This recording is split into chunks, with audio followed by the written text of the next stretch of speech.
Love is the universe. The universe is love. Nothing is separate from the universe, and the universe is not separate from anything. Every moment in your life is a karmic necessity. It's not random. It's not punishment, and it's not reward. You might say, who wrote this life that I'm living now? You did. The Seed of the Soul was first published in 1989 and has been read by millions of people around the world. The most frequented guest to the Oprah Winfrey Show. Please welcome Gary Zukav. I am a unique expression of the universe, and so are you. And so is everyone. That's how powerful you are. If your personality is, I'm safe, I'm loved, I'm enough, I'm going to take moment by moment, I'm going to be present, you're going to create that reality. Here's the thing. Yeah, it's not quite that simple from my perspective. Welcome back, everyone, to the School of Greatness. Very excited about our guest. We have the inspiring Gary Zukav in the house, who's written 4 New York Times bestsellers, including one that was #1 for many years called The Seat of the Soul. And you've got a new book called Universal Human, which is about creating authentic power and the new consciousness. So good to see you. Grateful that you're here. And the last time we had you on, people loved it, but we were on Zoom. It's during the pandemic. Now we're in person, and I'm excited for this moment because there is a lot of chaos, a lot of pain, a lot of uncertainty, a lot of fear in the world, with so much that's shifting around political changes, around economic changes, around potential war changes or threats. And you talk about in this book the difference between an old consciousness and a new consciousness. And I'm curious, what is the new conscious? And what do we need to let go of in order to step into this new way of being? Oh, great questions. Let me start with the old consciousness. Millennials don't know it. Gen Z don't know it. But I know it, and anyone that's your parents knows it. It's limited to the 5 senses. Okay. And that means if it can't be detected by the 5 senses, it's imagination or it's delusion. The new consciousness does not have those limitations. So we are able to experience the earth school. That's this domain of time and space and matter and duality without the limitations imposed upon us by the 5 senses. And that means we can have direct experience of non-physical reality. We know, for example, that we are more than minds and bodies. We know it. We know that there is a component of our personalities that is older than we, that knows more than we. Yes. In the Western religious language, that would be called a soul. Now, before I talk about the new consciousness more, I want to say to you and to the people who are listening to us or watching us, I do not expect you to accept anything that I say is true just because I say it. On the contrary, I suggest that if I say anything with which you resonate, experiment with it. Take it into your life. See what it produces, and if you like it, experiment some more. And if it doesn't, let it go. Yeah. Don't try to wear a shoe that pinches. Right. Yeah, that hurts you. I know that feeling. Everybody knows the feeling of trying to please someone else, trying to be something else, trying to do something else, but not something that comes from your heart, not that gives you meaning and takes you forward toward a goal of your life. Yeah. And there's only one goal that you have in your life: love. Love is authentic power. Authentic power is love. Love is the universe. The universe is love. You are not separate from the universe. I am not separate from the universe. Nothing is separate from the universe, and the universe is not separate from anything. What could it be separate from? That means we are more than connected. We are one. That's where the new consciousness is taking us. In a world of uncertainty, in a world of comparison, in a world of trying to people please to fit in, when the ego is driving personalities in the world, how can people believe that they can tap into love to create more effortlessly or to manifest more effortlessly or to have the life of their dreams more effortlessly when there's so much tension in their environment, in the media, in their nervous system, and they're clinging to ego versus love? I would say fear versus love. Okay. The opposite of love is not hate, it's fear. Fear that we experience is anger, jealousy, resentment, competitiveness, superiority, inferiority, compulsions, obsessions, addictions. And everyone has parts of their personality that originate in fear. And the opposite of that is love. These are things that we experience as gratitude, appreciation, caring, contentment, patience, all of the universe. This is the fundamental duality in the Earth School. We are not what we appeared to be to ourselves when we were limited to the five senses. We appeared to be a book, you might say. The book began when we were born or conceived, however you look at it, and the book ends when we die. From the perspective of our souls, you might say we're a chapter in a book. And the book does not end when the chapter ends. When your soul returns home to non-physical reality, it discards your personality. That's a tool of your soul. But your soul is immortal. That means that consciousness and responsibility for what you create in the Earth School does not end when your personality ends. It continues. In the East, this is called karma. So what are you writing in your chapter? The span of time between your birth and your death. And time is something that doesn't exist outside of the Earth School, that doesn't exist in non-physical reality. For example, my beloved Linda Francis, that I was with in the Earth School for 27 years. And we created and co-created and had a wonderful time. I never knew that that kind of experience could happen because before that, for most of the first half of my life, I was addicted to sex. And I didn't know what relationships were. They began and ended in sex. That's not a relationship. I thought that was very intimate. There's no intimacy in it. It's mutual preying of one person upon another. So when Linda appeared in my life, other things began to appear too. When I first met her, I pushed her away. Really? Why? Good question. I could tell you the reasons I thought at the time. She was wearing her hair cut really short. She was wearing sweats. It was at this New Age retreat. She was barefoot, walking on gravel, barefoot. And I didn't appreciate any of that. But then when she moved to Mount Shasta, which is where I was living afterwards, I was living there at the time, and afterwards she moved to Mount Shasta.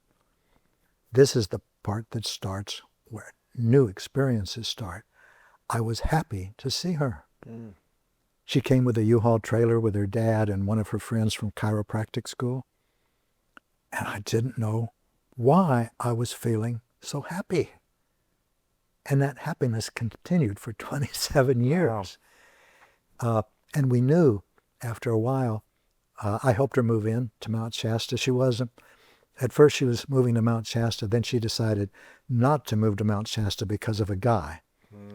And then she decided not move to Mount Shasta because of a guy. So she called me to tell me that she was coming.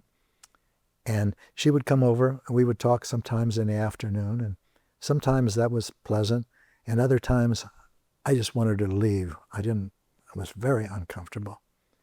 And after about 6 months, I began to think, I'm in a relationship. I think this is what happens. Wow. Then she went to Europe for a couple of weeks, and during that time, I realized I don't want to live in a cabin down a street across a little town from hers. I want to live with her. And when she came back, she'd had the same realization. It was a sweet realization. It was effortless. and we moved into my little cabin together. Wow. And that's when things continued to happen. For all the time we were together, our togetherness was so easy, so effortless, so real, so complete, so deep. I thought a relationship had to have a lot of struggle and, do you love me? I want you to feel my love. And no, I just loved her. I just love her completely. What do you think shifted inside of you from being a sex addict and being attracted to pleasures to being able to align your soul to attract a spiritual partner that was beyond the pleasure world? Yes, it didn't jump from A to B. It was, I already knew. This book, The Seed of the Soul, describes exactly my process in going to and through and out the other side of my addiction to sex. And I recommend it to everyone, whether your addiction is to alcohol or drugs or sex or masturbating or pornography or shopping or gambling. An addiction is a part of your personality that's out of your control. It's in the control of the external world. It's your greatest inadequacy. But it is a frightened part of your personality, and it can be treated the same way as any frightened part of your personality. What is that the root cause of all addiction? Fear, pain, it's the same. Fear is pain. Emotional pain is fear. Emotional pain is physical pain. And when you read this book, you learn how to learn when you're in fear or when you're in love somatically through your body. It won't lie to you. So, for example, if you're feeling a painful physical sensation, a painful emotional experience, then you put your attention inside of you, not outside. This is where the old consciousness has you put your attention, because from that perspective, it's the world that's producing pain in you. So to relieve yourself of the pain requires changing the world. That's manipulation and control. That's external power. Changing people, changing your external environment, whatever it might be. Yes. Changing policies, trying to change things that are hurting me. Precisely, Lewis. That is the understanding of power of the old consciousness. It's the only understanding of power that a consciousness that's limited to the five senses can have, the ability to manipulate and control. We have a new consciousness now. It's been emerging rapidly since the late 1980s. And within another generation and a half, everyone will have it. And it brings with it the potential of a new power, a new kind of power. What is that power? Authentic power. The alignment of your personality with your soul, with harmony, cooperation, sharing, and reverence for life. And more than that, the old understanding is more than obsolete from the perspective of our evolutionary requirements. It is toxic. It produces only violence and destruction. That is what we are seeing. I would say about half of our species has the new consciousness now. That's why for millennials and Gen Z, I wouldn't even say the old consciousness and the new. The new consciousness for them is just consciousness. But for those who know the difference, it's a big difference. And there are a lot of people who are still in the old consciousness. Yeah. Billions of them as well. And that is the situation that we are in now. It's not a political circumstance, an economic circumstance, a cultural circumstance. It's a spiritual circumstance. Speaking of the spiritual circumstance, I think a lot of people don't even know what a soul is. They may have heard, I have a soul, there's a soul in me, but what, and I saw an analogy you made with Oprah one time, and I think, again, we talked about this before, you're Oprah's most interviewed guest, and you talked about she was so impacted by the book, and you give an analogy for what the soul is. I'm wondering if you can share around a mothership.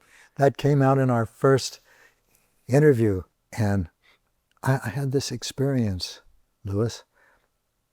I felt I was a surfer. I'm not a surfer. I can surf a little bit. Yeah. My son's a surfer. But I felt I was a surfer. I was on a board, and the wave was there.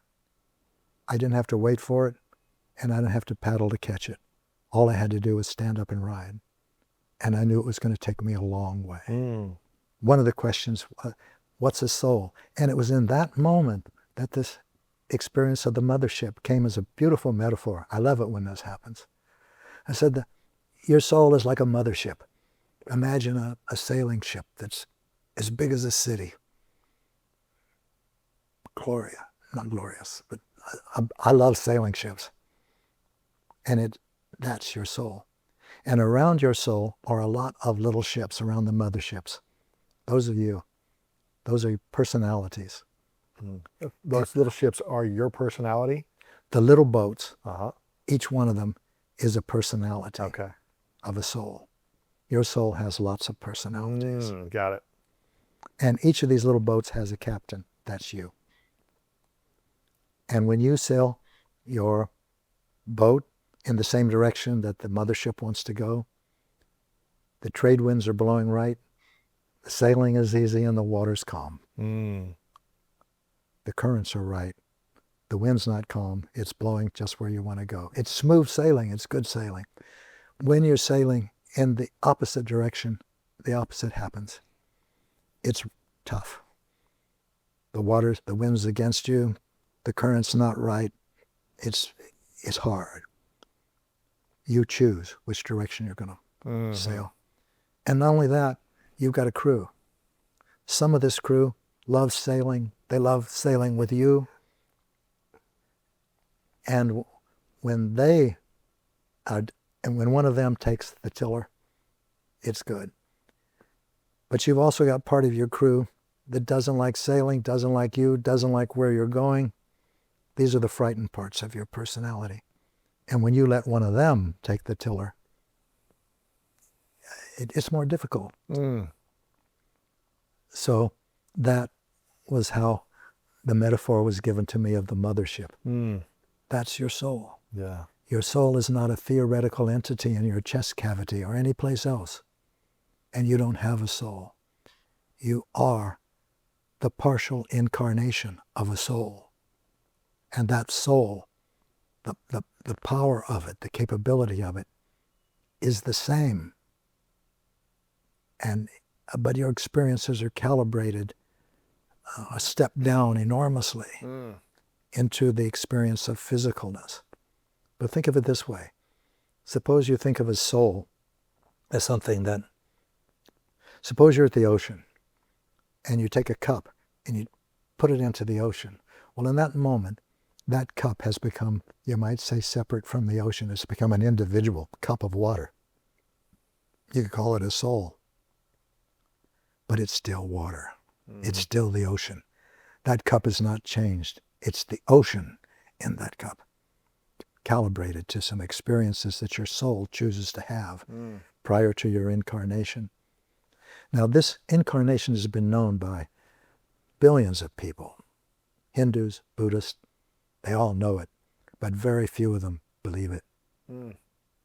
If they did, they would never do anything to create destruction in the world. It's just like in our culture. In the United States, it's a Christian nation. And everyone knows what Christ said is love your neighbor. How much? A lot. How much is a lot? Enough to die for him. Whoa, wait a minute, Christ. This is something to think about. And they do think about it. They think a lot about love your neighbor. But very few of them believe that or do that. If they did, what would this world be like if everyone loved you enough to die for you? That's what the Christ was talking about. But we can talk later about the difference between the kernel of truth that is at the core of every religion and the incrustation around it, which is the religion. Whether it's Christianity, Buddhism, Hinduism, Baha'i, the incrustation, the establishment, stands against the universal truth that it claims as its own. This is very confusing, not only to religious professionals, but to, in this case, Christians, in this case, Buddhists.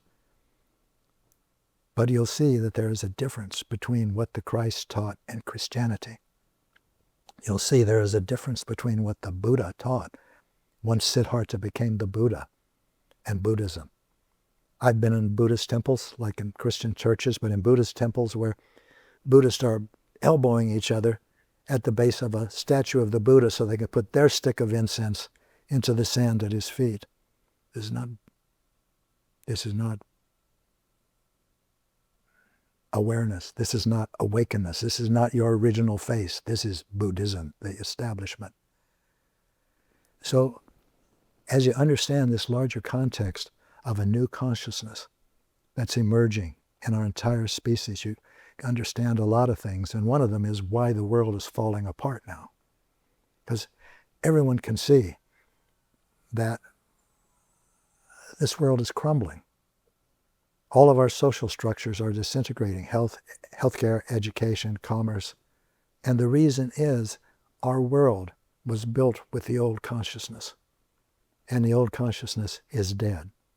That's not dying, it's dead. So why do we still have the world? Imagine a locomotive, the old kind, powerful, brutish, a symbol of progress in its day. And people inside it are cushioned in comfort. They're looking out the window. The countryside's passing by faster. They're moving faster than a horse can run. And then they feel a deceleration. And slowly the train comes to a halt. And I said, what's happening? They get out. They ask one another. They must have run out of fuel. It did. But they don't know that there isn't any more fuel coming. That's happening to us now. Everything that was built with and by and for the old consciousness, which expresses power as the ability to manipulate and control, is moving forward only by inertia. It's got a lot of momentum, a lot of inertia, but it's decelerating. That is the collapse that we're seeing around us. And when we understand that this is not a bad thing, this is a thing. And from the larger context, it is the new consciousness emerging and a reaction on the part of those individuals who are still controlled and experience the old consciousness. Now we in the new consciousness, and I say we because anyone who watches and listens to your podcast is not confined to the five senses. They do not see power as the ability to manipulate and control, and they're searching for it. This is the school of greatness. Let's talk a little later on about what is greatness. So we who are multisensory are not superior in any way to those who are still five-sensory. It's just a temporary ebb and flow in evolution. But when we see now the dichotomy, not only in the United States but around the world, we can see this graphically, the difference between the old consciousness and the new. The people in the old consciousness are right and righteous. They need to manipulate, they need to control. It's frightened parts of their personality that need to do these things and do these things. For example, our new president says, we're a victim. Our country's been victimized. They're taking advantage of us. That's why we have such a trade deficit. I won't let it happen. I won't be victimized. You elect me and we'll show the world how great we are. And if somebody hits me, I hit them back harder. And if they hit me again, I hit them back harder. This is to him and to the people around him a truth, a way of being in the world. It's a dog-eat-dog world, and I'm the biggest dog. Watch me. It doesn't work anymore. The pursuit of external power, manipulation, and control creates only violence and destruction. And we're seeing it now. And we're seeing the reaction, not the response in love, but the reaction, what we've done in the past with the pursuit of external power. And now the question is, what are we going to do about it? Well, we cannot change a world that's built on external power with more external power. And not only that, the pursuit of external power produces only violence and destruction. There is only one alternative to imploding under the fear of the collective. There's only one alternative to resisting with another movement, another party, more votes. There's only one alternative to a world that's based on fear, and that is its opposite, love. Our evolution now requires us to love our new president, to love the people who are attracted to him. And that doesn't mean invite them home to dinner. You might never want to do that. It means never forget that they are brothers and sisters. They are incarnate souls, as are we. Their lives are as complex and painful as difficult as our own. But we know how to identify frightened parts of our personalities that will dominate if we don't challenge them, that will control, that feel right and righteous, and challenge them, which means move beyond their control, and to create authentic power, which is love. There's no greater power. Yeah. So this is where we are now. If someone watching is in their 20s and 30s and they feel out of control, they feel powerless, and in every area of their life, their finances, their health, their relationships, their career, whatever it might be, they feel like they're not in control. And they feel like maybe they are victim to what is happening around them. How can they even start the process of understanding what their soul truly wants and getting in alignment with that? Like, how do you know what your soul wants you to do in this personality? Meaning. Follow your sense of meaning, not your sense of need, not your want. I followed sex for decades. I was so frightened, I didn't know I was frightened. The street name for that is macho. I was macho. Somebody said, Gary, you're the way you are because you're frightened. I said, wait, you talking to me? Come here. Yeah. Come here. You talking to me? Well, I'm not as big. I don't have as big a body as you, but I didn't realize that at the time. You got a lot of fight. Yeah, what do you mean? I'm frightened. Let me show you frightened. And I became a paratrooper. I enlisted in the Army. I became an infantry officer. I went to jump school. After that, I became a Green Beret officer. I went to Vietnam. And all of this showed me the power of intention. I was sitting in my room with my roommates in our suite at Harvard, where I did undergraduate work, and I got a degree. Although that was another story. That was a long road. But on my wall, I had a poster of paratroopers exiting, floating down under their canopies. I was probably the only person at Harvard to put that on their bedroom wall. Right. And I had brochures that I got from the Army of fellows locking out of a submarine at night with their faces painted in camouflage paint. These were Army Special Forces. Oh. And I wanted to be those guys. Wow. So you were at Harvard, you had this on your wall, dreaming of it, thinking of it, visualizing it, and you wanted to manifest it. I didn't think of it that way, but that's exactly right. That's what you were living in that dream on a daily basis. You'd wake I up made and see it the my reality. It wasn't a dream. Yes. I wanted to be a Special Forces. How can someone who has a dream manifest that dream? What's the process that you used? I wasn't thinking of it in terms of a process. All I knew was I was so insecure. I didn't even know I was insecure. I thought I was superior to everyone and everything. You thought you were superior, but you were very insecure. Absolutely. Everyone who thinks they're superior is that. Wow. Look at our new president and you can see the depth of insecurity there. And that is synonymous with the depth of pain. Pain that drives the need to control the world. What was the pain that you had that made you feel insecure? And then made you addicted to sex in the future and made you macho and all these things.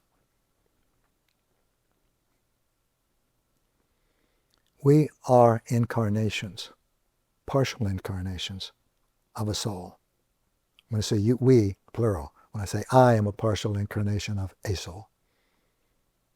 So the fears, the frightened parts of my personality and yours, some of them have their origin, have a familial or cultural origin. Some of them have as their origin experience in this lifetime, but others go beyond that. A fear or a painful part of my personality, a frightened part, might have come from 300 years ago, and it's happening now. The history of it is not important. What's important is what's happening now. That's all that's important, because there is only now. There's not anything else. Don't think in terms of a future, because there is no such thing. You won't make plans in the future. Whatever plans you make, you're going to make now, because there's always only now. But you knew in that moment at Harvard that you wanted to create something for your life. You wanted to be a special forces, right? Exactly. In the future. But you're visualizing in the now that dream, Yes, correct? That's correct. So how do we live in the now, but also dream about creating our future now? I'd say, well, first of all, I didn't know then what I know now. And so I can speak from this perspective now. I have a non-physical teacher, an angel. And I have another one also, and so did Linda, same one. And I asked my teacher once, I told him, I want to die consciously. I want to be aware when I die. How can I do that? How can I die consciously? He said, Gary, I suggest that you focus on living consciously. Because what I know now that I didn't know then, and I will share with you and with our viewers, you are your perceptions. They're not happening to you. You're not having them. You are your perceptions. What does that mean? It doesn't mean anything. It is a suggestion for you to look at. You are your perceptions. What are your perceptions? I am sitting here talking to an old friend, Lewis Howells, in his new studio in another location. And he's had experiences that are different in his life since we last met, and so have I. These are my perceptions. The studio has got black walls. There are 2 books on this table. Lewis is sitting in front of me. And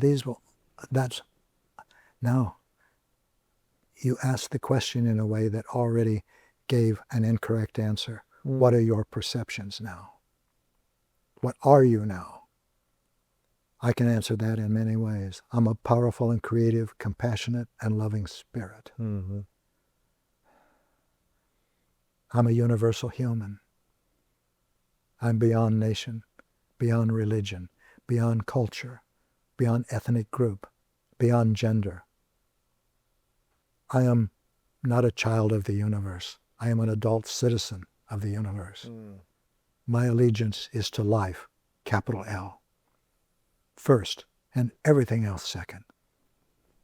For example, I am a universal human first, and a male second. I am a universal human first, and white second. I am a universal human first, and a grandfather second. I am a universal human first. My allegiance is to life first, and everything else second. All of these are happening at the same time, and there's only time here in the Earth School. The new consciousness is taking us to these places, Lewis, not immediately, if it's like in my case. In my case, the big news was there's a new consciousness that's not limited to the 5 senses. I know that I'm more than a mind and a body, and so do the people around me. That was the big news. That was the headliner. It still is, as we're transiting from 5 sensory to multi-sensory humanity. But even as we're making this huge shift, this unprecedented epic transformation in human consciousness. We're being called to something beyond. We can't name it, we can't describe it as a multisensory human can describe the new consciousness to a five-sensory human in terms of behaviors, but we feel it. That is the universal human. And beyond that lie infinite realms of potential and evolution that are beyond human. They're not experience of them is not confined to a single focal point. Put it that way. Sure. This is we call this path, we're on a path and we call it evolution. And this evolution is taking us in this direction. How fast you go there is up to you, because you are a chooser. And here again, words don't travel there. You are not a chooser, you are choice. Yes. You cannot not choose. And at every moment, you're brought to a place of choice. And the choice is always the same, between love and fear. So when you were in your dorm room then, and you had images of special forces, individuals in the Army, how were you choosing then to create that vision and bring it to your reality? I went down to the Army recruiting storefront and I joined the Army. That's it. Yes, that's the first step. Uh-huh. You can't sit around thinking of a future and think it's going to happen. You got to do it. And I didn't think in those terms. I just did it. Yeah. And I remember talking to the sergeant there, and he said, fill out these forms, and the Army is going to give you one of your top 3 choices of any job in the Army. So I took his forms and I wrote infantry, infantry, infantry. And he was from the South, and his face lit up, ear to ear grin, and he said, boy, you're going to get just what you want. Wow. Okay. And I got an appointment to officer candidate school in Fort Benning, and I was commissioned as a second lieutenant. Well, first of all, I went to Fort Gordon for basic infantry training. I stayed at Fort Gordon for advanced infantry training. And then the Special Forces were recruiting. And that was a fork in the road for me, because I could be an officer in the infantry or a Special Forces troop, which is what I wanted. But I wanted to be an officer more. I'd had enough of kitchen duty and being enlisted. So I got commissioned, went to jump school. From there, went to Special Forces Officer School in Fort Bragg, North Carolina. And there was sent to the 1st Special Forces Group, Okinawa. And from there, I went on TDY, temporary duty to Vietnam, with an A-team, a Special Forces A-team. That's 12 men, 2 officers, a captain, and a 1st lieutenant. I was a 2nd lieutenant. Lewis, that's impossible. Wow. Everyone was in awe. There is nothing in the TOC, the Table of Organization, whatever that is. There are no 2nd lieutenants in the Special Forces, none. I went to the 1st Special Forces Group and was the XO of an A-team as a 2nd lieutenant. Probably the only one that graduated from Harvard. Interesting. Why do you think your personality went into war, essentially? It wasn't war, it was more personal than that. I wanted to kill. I wanted to kill somebody. I was that angry. What were you angry about? Everything. Everything. My name, who I was, the people I was with, what I was around. I could never see the beauty in anything. It was always just the way it is. And I was living in some wonderful places like North Beach in San Francisco. You're going to Harvard, top school in the country. But you were angry at everything. Well, first of all, I went from Pittsburgh Senior High School in Pittsburgh, Kansas to Harvard. And there's a difference. The only reason I got into Harvard, I feel, was because of my debate teacher, Dan Toole, in Pittsburgh. He loved his students almost as much as he loved golf, probably more. And I was a star. We won state championships. We won so many things. A star because when you debate, you're on a team, a two-person team. Actually, there's two teams. One's debating negative. But anyway, we won a lot of trophies. And then I decided to apply to school. No one in my family had ever gone to college. This is one of the great gifts of my family. I always knew I would go to college, and they expected me to. So when the time came, there was one other fellow from Pittsburgh that was at Harvard, Tommy. He said, why don't you apply? So I did. I applied to two schools. One of them called it, and I got accepted to both. One of them called itself the Harvard of the Midwest. The other was Harvard. What was that, Washington University? No, it was Northwestern. Northwestern. There you go. And I went to Harvard. There you go. And I got out of the taxi from Logan Airport, walked through the gates into Harvard, one of the gates into Harvard Yard, and felt lost. Really? And that never left me through 4 years. More than that, because I quit Harvard. Halfway through my junior year, I quit. At that time, there were 3 fellows that were murdered in Mississippi. Schwerner, Cheney, and Goodman were their names. And I knew I was going there. I didn't know why. I didn't have an agenda. I just knew I was going. Mississippi. Yeah. And I did. I called the NAACP office there, the National Association for the Advancement of Colored People, and I said, I want to come and volunteer. I said, don't come. We don't need you. We don't want you. I can. I went anyway. And when I got there, I met Charles Evers, who was the director then, the brother of Medgar Evers, who was murdered in that position earlier for holding that position. And they were so kind to me. I mean, they didn't want me, but they did help me find a room to rent. And I'd never been to Mississippi. I put on my best summer suit. I went to a gun store to buy a gun. I was that insecure. And I'd never been to a gun store, and it was filled with lethal-looking weapons, mean-looking things. And the store was filled with men admiring them and handling them, fondling them lovingly.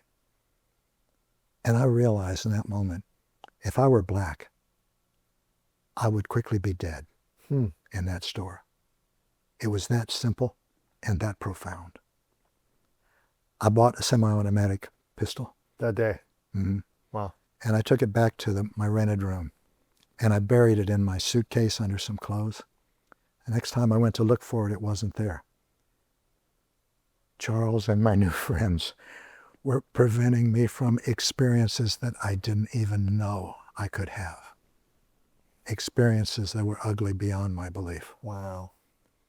So I stayed in Mississippi, and I walked around with a black colleague, knocking on doors, getting people to vote. And the shock when someone would come to the screen door and see me. But we did it. And that was my summer, my first summer. That isn't when I quit Harvard. That's the summer before. I went to Jackson, Mississippi, and came back. But I learned things that Harvard was never going to teach me. Never. What did you learn?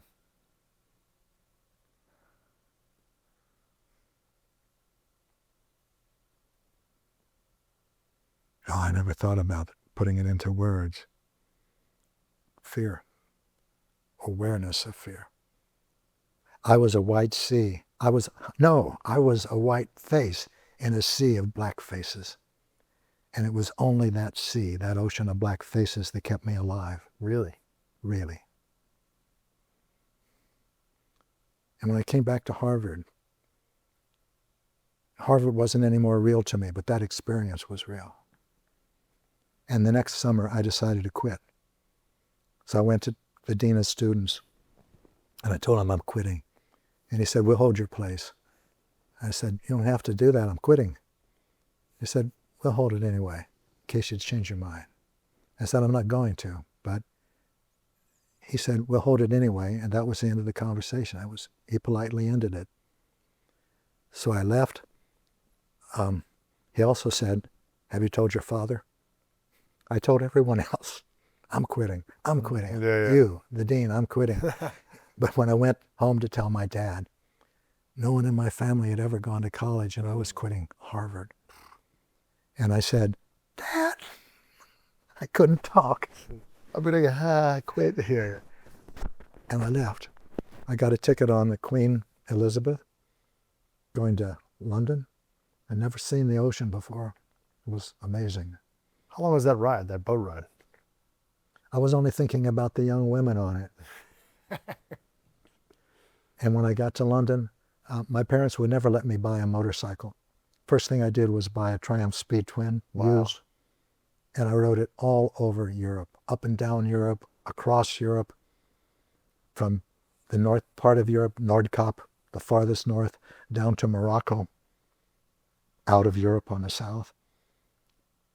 And at the end of that time, I was in Istanbul, the fabled Constantinople of my imagination. And I knew, Louis, I knew something as clearly as I know I'm talking to you. I knew I must not go further east. I must not. I'm at the top of a slippery slope, and that, with those words and that image exactly. And if I start down it, it's going to take me to experiences that I do not want to. You mean traveling east? Yes. You mean crossing the bridge over to Asia? Yes. From Istanbul? I wanted to go into the Khyber Pass. That's a well-known name now, and a mournful one to millions of Americans. But I knew I should not do it. So I went back. And it happened to be a year later, and I went right back into the next semester of my junior year. Interesting. Very. Well, part of this, where you're at in the story, it sounds like you knew you wanted to go to college, but then you knew you wanted to leave college. But then you went traveling around Europe, but then you weren't supposed to go anymore and you came back. And part of this goes back to one of the questions I'm curious about is, how do we know what our soul truly wants? Because you had different things, and then you stop and you go back and you try here and you come here. For someone watching or listening in their 20s or 30s who's like, I don't even know what my soul is. I don't know what my soul wants versus what my desires want or my ego wants. How do I know which one is really soul's desire versus ego desire versus what my parents or my dad want us to do? How do we truly know what our soul wants us to do? You listen to somebody like me or like you. I didn't know then either. And I didn't know until I met someone, a woman, that I thought I wanted to spend my life with. And by then I'd gotten a little past just the sex part. Not a whole lot. And at one point, we even made plans to get married. How old were you around then? 20s, 30s? Must have been late 30s. Okay. Because the Dancing Woolly Masters had been published then, and I wrote that in the mid-70s. Okay. When I was in San Francisco. And at one time she came to visit me, and she said, I channel an entity. Would you like to meet it? And at that time I had met one other channeled entity.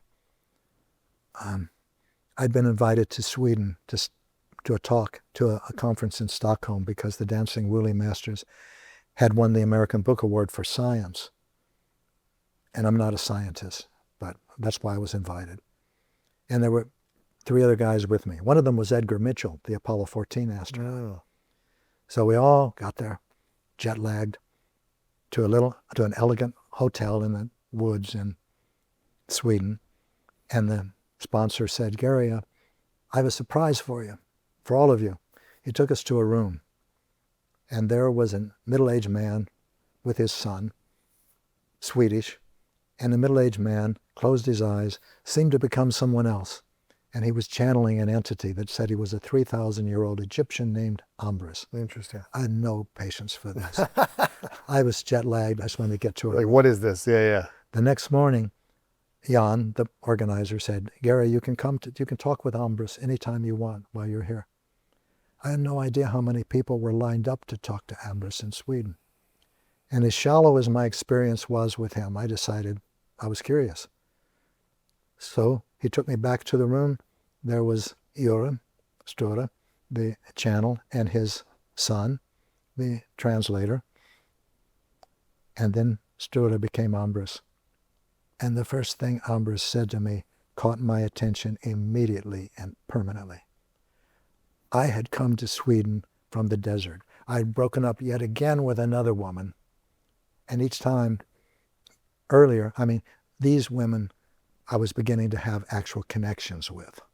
Not just sexual intimacy, but deeper No, connection. exactly. One woman, Margaret, I'll call her in the book, she was interesting. And she loved sex. But we loved bicycling to Sausalito from San Francisco and taking a ferry back. And she was interesting. I really enjoyed her. And we broke up. And she moved to Vermont. And I went there to see her to try to patch things up, but I couldn't. She just didn't want to be involved anymore with a narcissistic, a narcissist who was addicted to sex, right, and thought he was great, but really knew he was very insecure. Inferior to everyone, trying to prove he's not. So we broke up, and I called in my pain a fellow that I had heard him talk. His name was Robert Johnson. I don't know if he's still alive, but he wrote the books He, We, She. He's a Jungian analyst. And he said, why don't you come down here? So I drove to San Diego. He put me up for a few days, and he said, why don't you go to the desert? We have an old woman who lets us use a house there, the Anza Borrego Desert. And I did. And I stayed there for, I don't know how long, maybe a couple of weeks, in this little rectangular cinder block house, hot. And I was so involved in myself. I learned my dreams then. I learned a lot about myself. And I could hardly speak. I'd go to buy us groceries at a local store, and a girl would say, good morning or good afternoon. I couldn't talk. Why not? I was so inside me. And then Robert called and said, I knew it was time to leave the desert.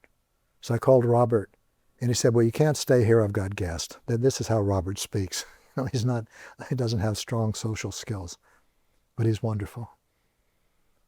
And so I went home to see my parents because I realized it's my dad that I love. I knew I loved my mom or needed her, but I wanted to go home and tell him that before he died. So I did. He didn't understand what I was talking about, but I changed. I stopped trying to change him, and that changed everything. You started accepting him. Yes. Then I went from there straight to Sweden because I got the invitation to Sweden before I went to the desert and knew I couldn't go to Sweden. I couldn't talk, much less present. But now I went to Sweden. Oh, well, let me tell you about Ombress. What Ombress told me, the first words he said is, how did you learn to understand your dreams in the desert? Louis, no one knew I was in the desert. Robert knew I was in a desert, but he didn't know what happened there. Interesting. My parents didn't even know about a desert. And Ombress knew I was in the desert and what happened to me there. I didn't dismiss him anymore. This was not a shallow conversation anymore. This was the most meaningful conversation I'd had in my life until that moment. Wow. Given to me by an entity I didn't previously believe could exist. I didn't believe any of that. Wow. It turned out, so at the end he said, or in the process he said, a small flame has been ignited in you, but it's little, like a candle in a cathedral. And you've got to keep the flame alive. I said, how do I do that? And he said, you need to talk to people. And I said, but Ombress, I can't do that. And he said, you don't need to talk to people, you need to want to talk to people. And then he leaned forward and he extended his hands and he said, will you do this? And I leaned forward and he took my hands and they were so strong, like you were impressed with my strength. I was impressed with his. This is supposed to be a 3,000-year-old Egyptian with a grip, tight, strong. And he said, will you do this? And had moments of trepidation, of fear, and then I said, yes, I'll do it. And he released my hands, and that was the end of my first session with a non-physical entity. I went outside the room, and there was a group of people in the hall, right outside the door of my room, and I said, hi. Immediately, the universe gave me an opportunity Talk to people. to talk to people, to put into practice what I decided, Why didn't you want to talk to people? because I was terrified of them. And it turned out that this was a conference on decision making. Jan told me when I arrived, I'm so glad you're here. All the big companies are here. Saab, Volvo, the telecoms, the banks. And I spoke about quantum physics. That was, along with whatever Edgar talked about and the other two.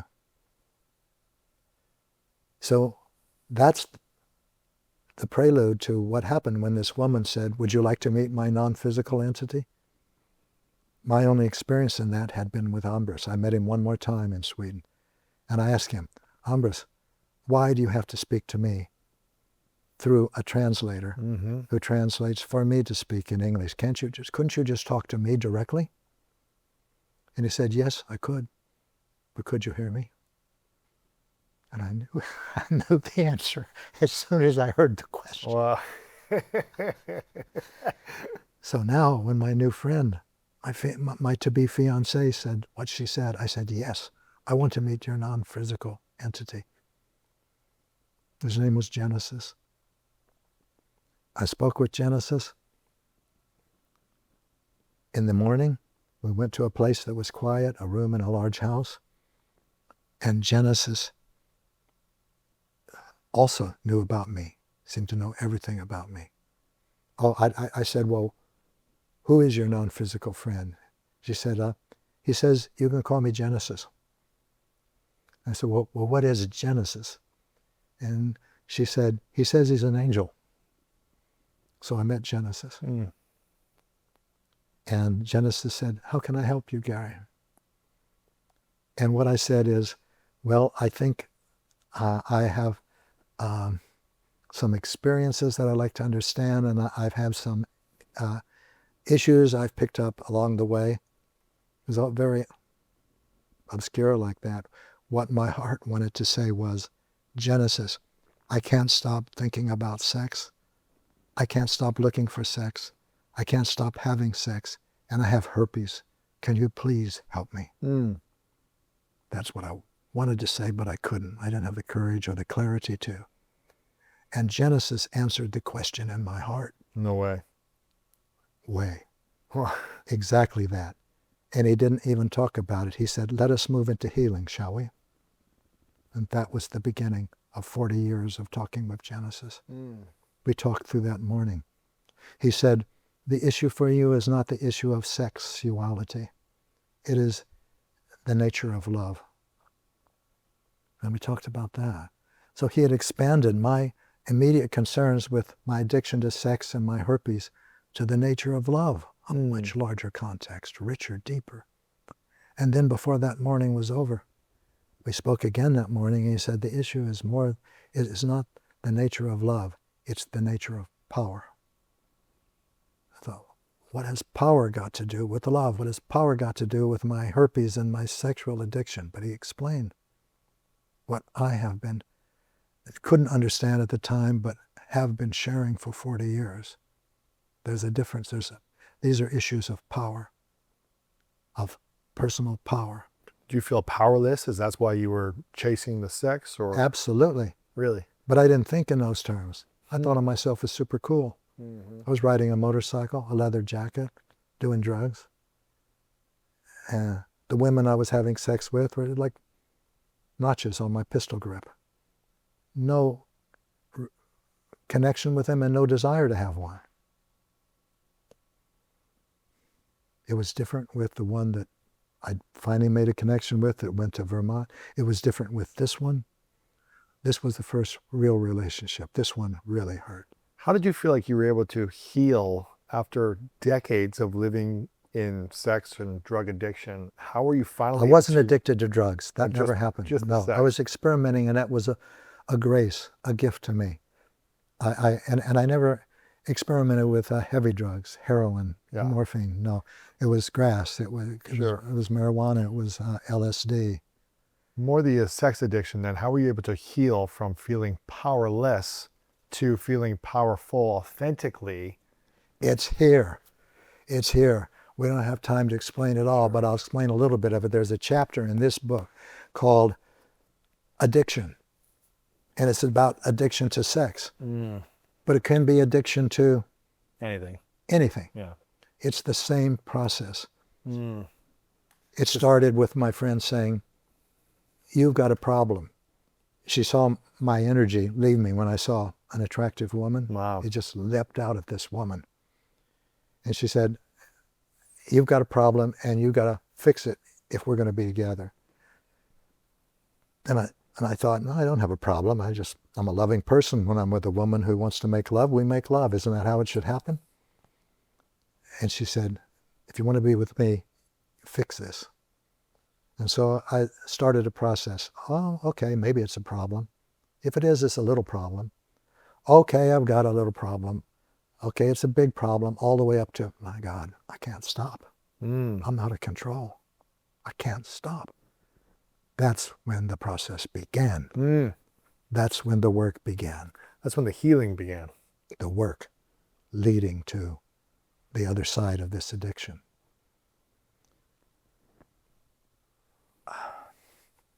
I'm not using the word healing because there's nothing that occurs to us or in us that needs healing. It is all given to us for a reason, and that reason is our spiritual growth. The frightened parts of my personality and the frightened parts of yours do not need healing. They're not going to heal. They're the same.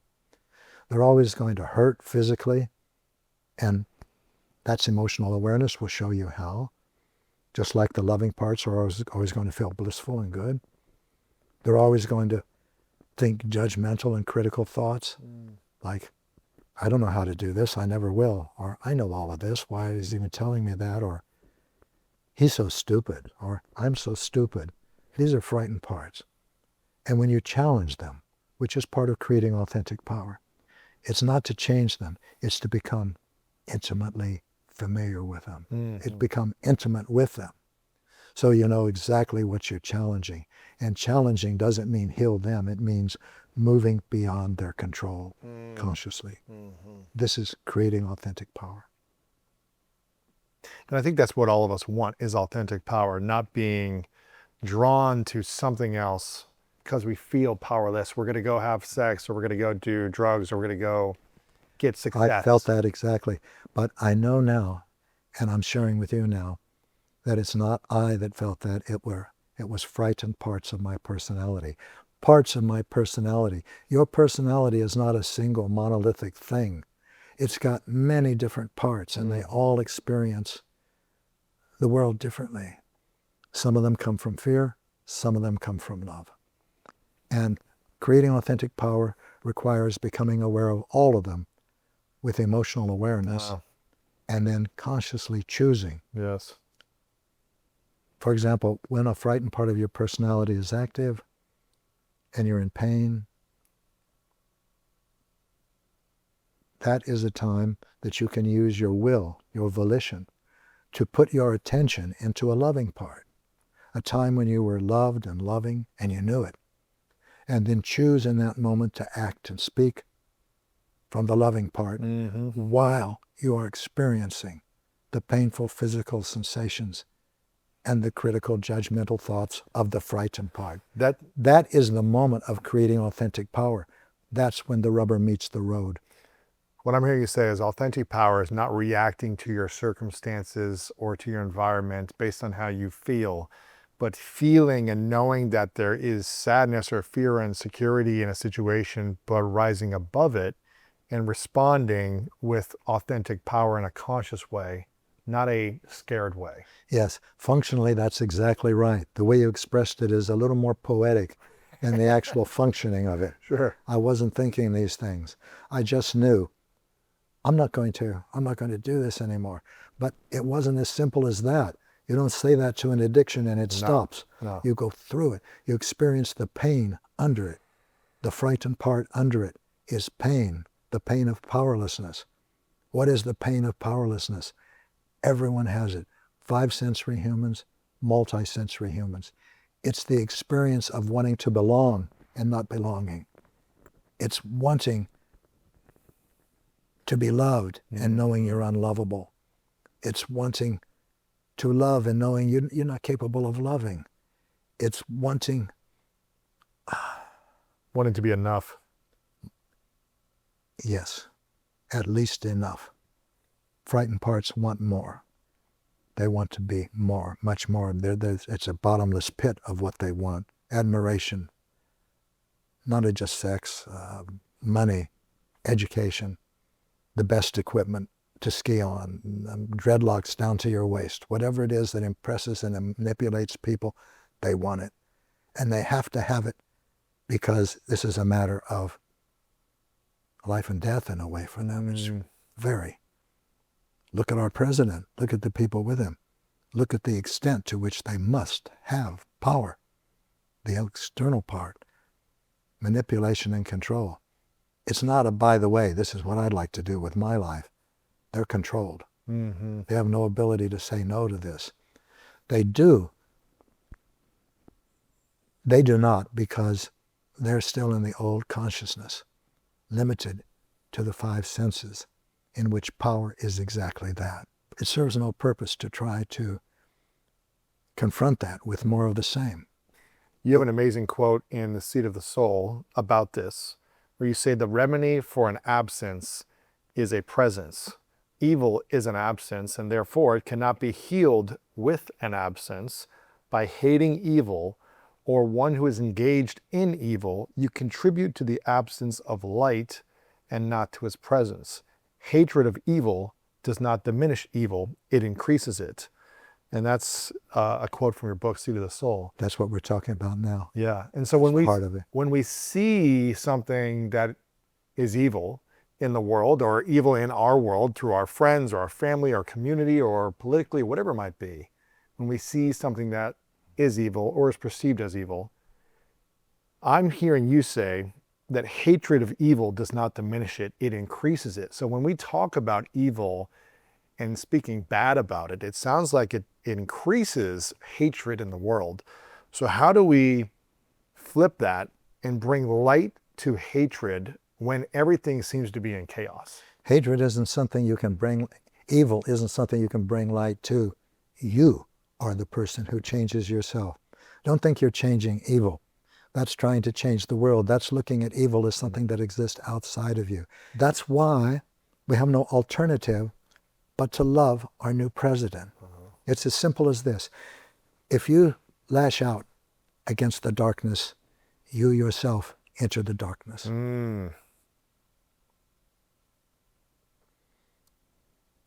If you have no compassion for someone who has no compassion, what's the difference between you and them?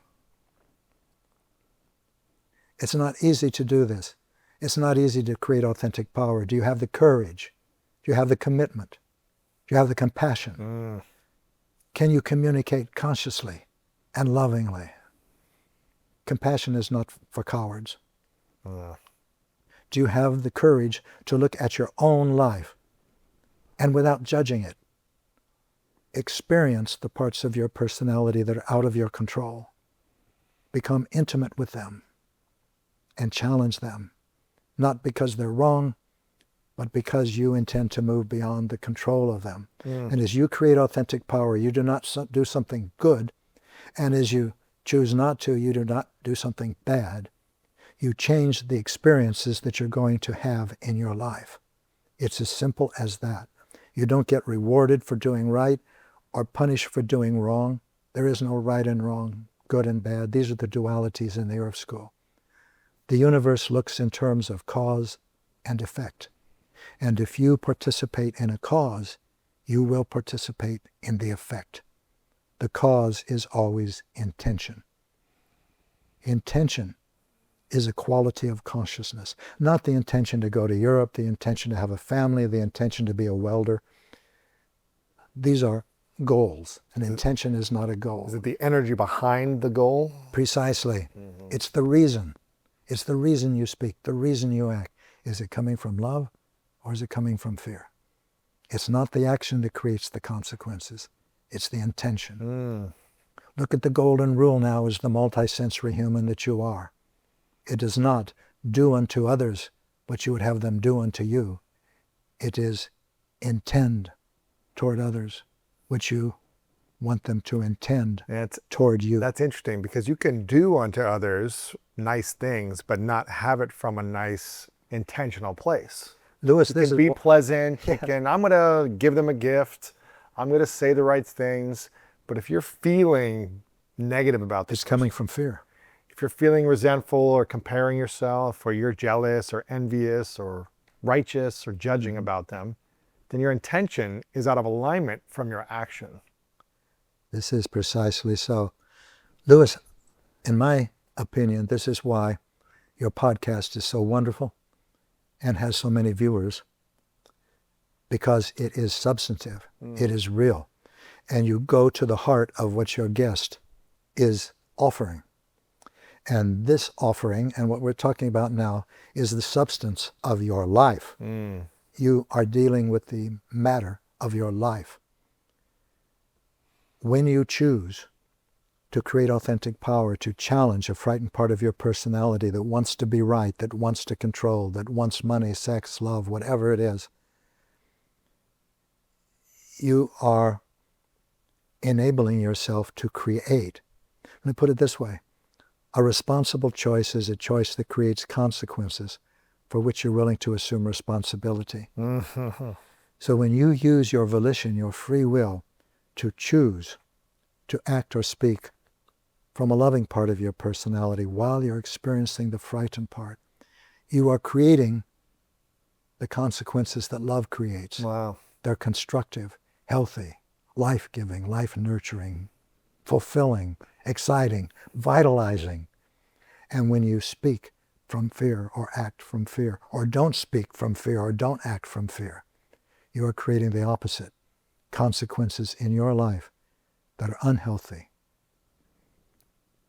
destructive, contracting, and that lead to emptiness and meaningless and pain and loneliness, that activate other frightened parts of your personality. There's no way that you can please a divinity or anyone else. The universe is not looking at that. It's looking at your spiritual growth. And the Earth School is offering you the opportunity to learn the most important fundamental in spiritual growth: choice. Your ability to choose and your responsibility for what that creates. Without that, no further progress is possible. That's how important the Earth School is. Right. So how important is it then, or I guess how important is having a meaningful intention when trying to manifest our dreams, and being appreciative and grateful of the dreams when we receive them? Because a lot of times we can accomplish the goals, but it still not feel enough.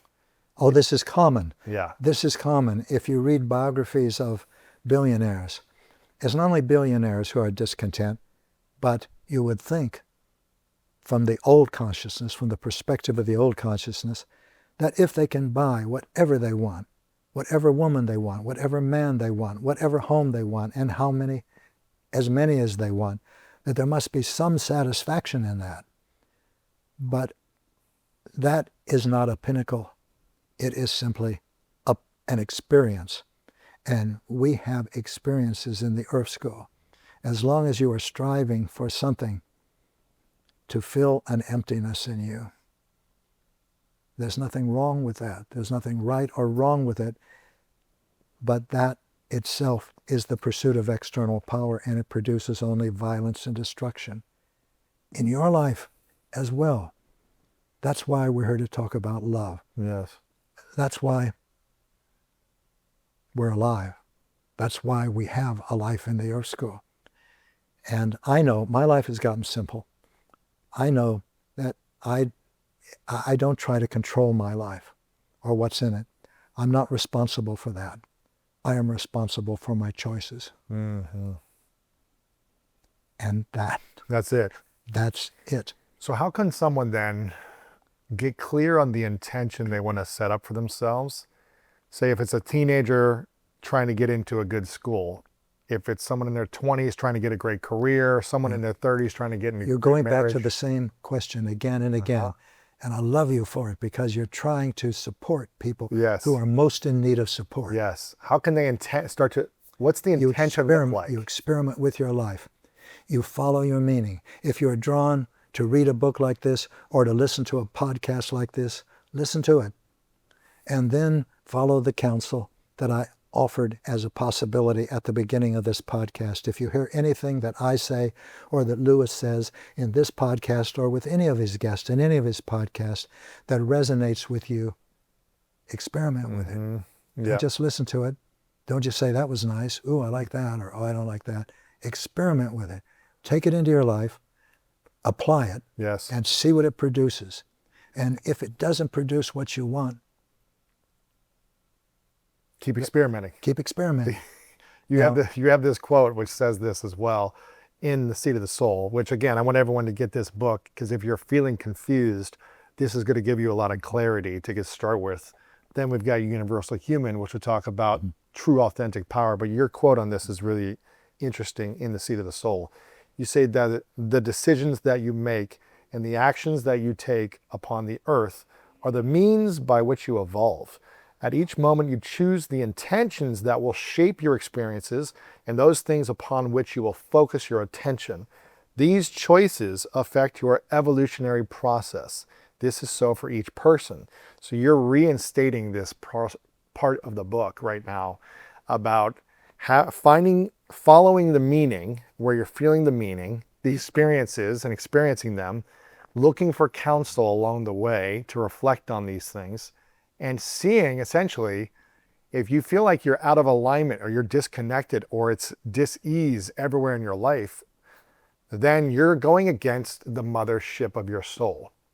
And the goal, what I'm hearing you say, is that the different personality within you, you want to try to align it within the wake of the mothership so you can drop in and ride that wave like you talked about surfing in the beginning, and kind of like a wake surfer, just ride the boat's wake and let it pull you towards the life you're meant to be living. And it will.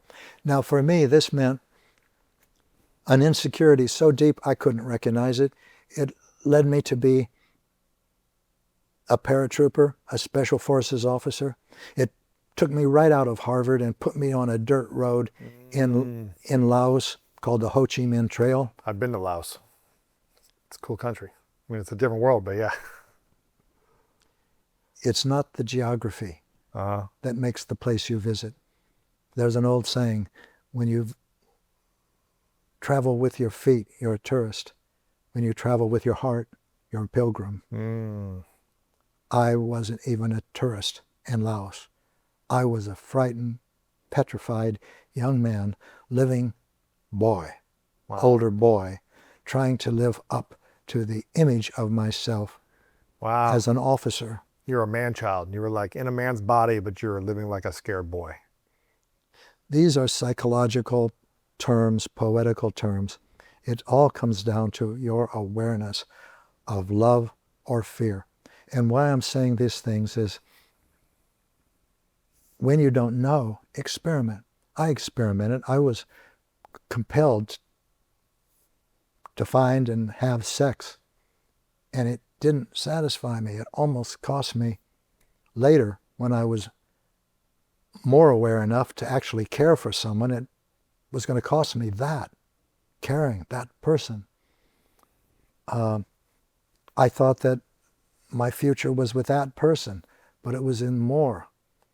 And everyone lives a blessed life. Don't think that you don't. You are a blessing. And you're closing the distance between that reality and your self-image. And that takes work and commitment and courage. That is creating authentic power. And that's what the Seat of the Soul is about. By the way, I have a podcast now too. I know. Oh, do you? Yeah, I've heard about it. Yeah. It's just 20 minutes of me sharing on Mondays. I call it a soul feast. And then on Fridays, there's 4 or 5 minutes from our archives, Linda sharing or some video. I call it a soul snack. Ooh. So I invite you to snack or feast. And it's about things that you and I are talking about now. This is why I love talking with you, Lewis, because I love talking with everyone about these things. Yes. And that's what I do on this podcast. And if you want to hear more about what Lewis and I are talking about, listen to this interview again. And if you want more than that, listen to any one of the 20-minute soul feasts that I Yeah, and that's at seatofthesoul.com/podcast, or anywhere you guys listen to podcasts. You can check that out. Great stuff over there. You talked about, I want to ask you about karma, because I've heard you mention this before. But for those who maybe are in, again, 20s, 30s, 40s, whatever age group you're in, if you feel like you've done bad things in the past, maybe you've hurt people, you've been judgmental of people, or maybe you've physically harmed environments or situations where you feel like, I was a bad person. I did bad things. Maybe in your case, like... Well, let's take out the judgment. Okay. I did this. Yes. It's you a did frightened this. part of your personality that's saying, that's bad because I could have and should have done good. Yeah, better. You did what you did. Yes. Now what are the consequences? You're experiencing them. They're coming to you. Every moment in your life is a karmic necessity. It's not random. It's not punishment, and it's not reward. You might say, who wrote this life that I'm living now? You did. When you encounter something that you don't like, that you, or makes you angry or feel, let me put it this way. Suppose you're in a boat. Imagine you're in a boat, in a river, and you're the only one. You're guiding this boat. And while you're in the river, another boat, bam, slams into your boat. And you want to say, hey, wake up. Just pull your head out and look at where you are. You're not the only one in this river. You don't own this river. I am in this river too. So what are you doing? Just on and on. That's a frightened part of your personality. That will just spring into action if you don't have the ability to create authentic power and challenge it.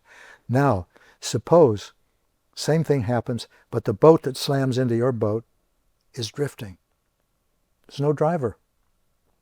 Do you go into the same rant? There's no one there to rant to. No, you just do what you need to get your boat away from that boat and get on down the river where you want to go. Well, when you see that every moment is a karmic necessity, there's no one in the other boat.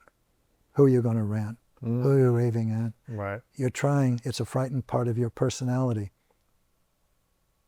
trying to find a villain because it's a victim. You are not a victim. Frightened parts of your personality are. Don't use these powerful words, I am, and put something in back of it or in front of it. Because instead realize that you are experiencing frightened and loving parts of your personality. And when you experience your own karma, the very things that you've created, you have a choice. Those are the choice points. I told you I'm responsible for my choices. You are too. Yes. So is everyone who's listening. Yep. So when you run into something that you yourself have created, that's a choice. You can react to it with fear, blame someone else. Why was I born with polio? How come I have a child that needs a heart implant? How come my beloved died? And then you can either react with fear from a frightened part of your personality or with love. Respond with love. Yeah, I've heard Joe Dispenza say that your personality is your personal reality. So if you're living in a frightened personality constantly, you're going to create a personal reality that is always on edge or frightened or worried or... That's what we're talking about. Yeah. Joe's got it.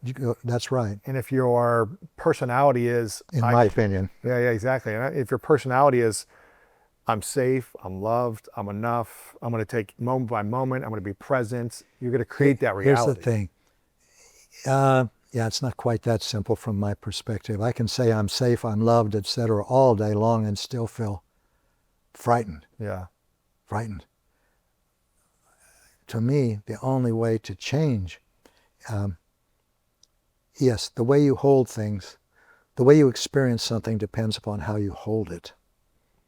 No two people have the same reality. You create your experiences of the world with your choices. Now, up to here, we're talking about the same thing. But you're talking about affirmations.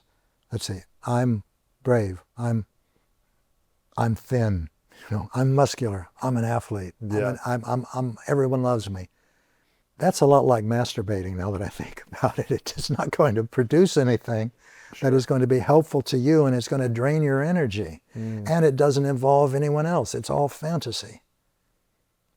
When you have the courage and the commitment and the tools, which are in the seat of the soul, to experience intimately the frightened parts of your personality and challenge them, move beyond their control.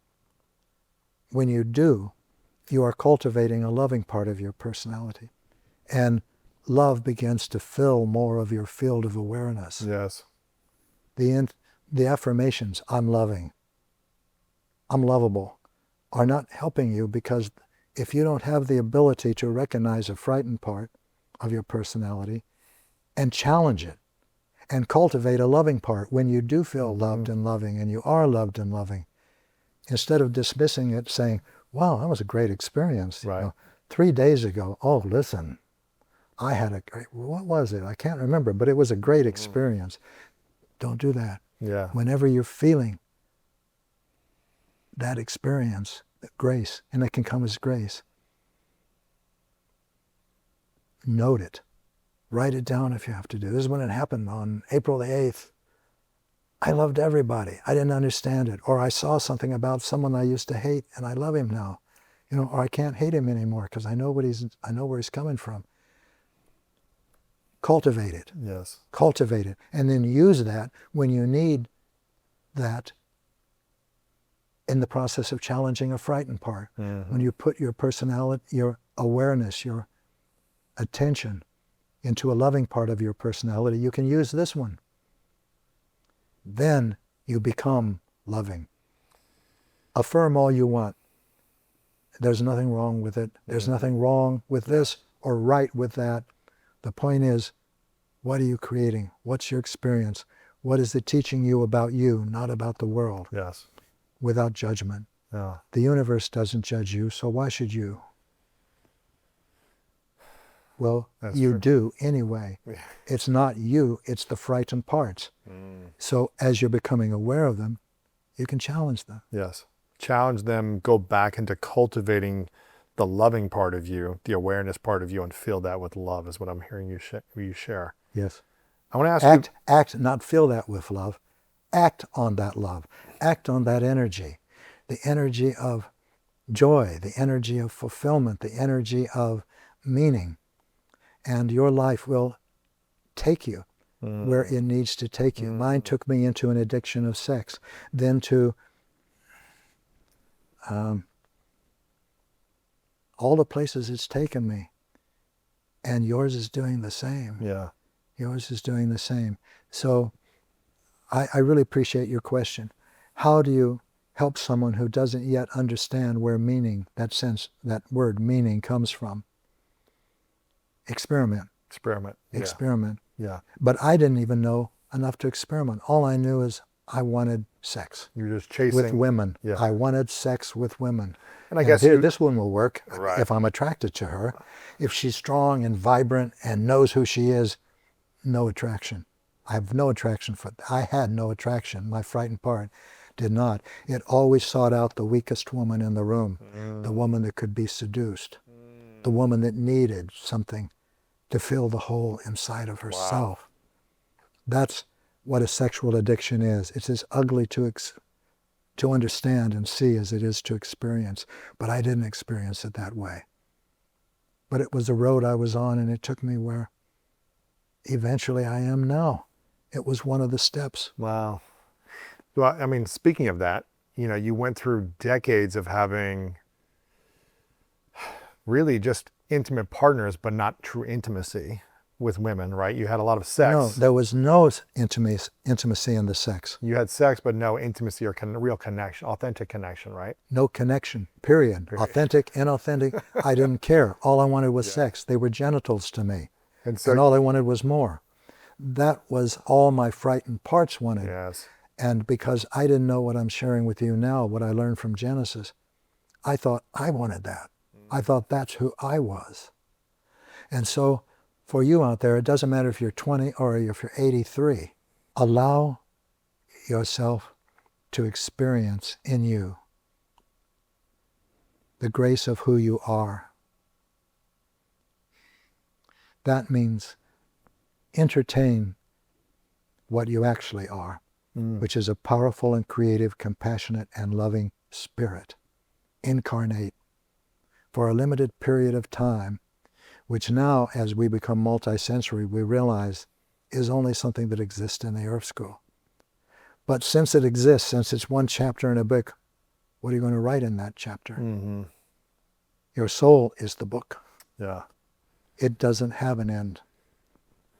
And so it's not as though you're reaching for this place that's perfect, and when you find it, that's heaven, that's the end of it, one and done. You're always going to evolve. There's nothing in the universe that doesn't evolve. The universe evolves. Relax into that. Yes. Relax into your life. That's- Because there's only one reason you have for being in the Earth School, and that's to learn love. Choice? Yes. As your consciousness expands, you find that your intellect cannot contain it, cannot even grasp it. And so there comes a time when it's appropriate to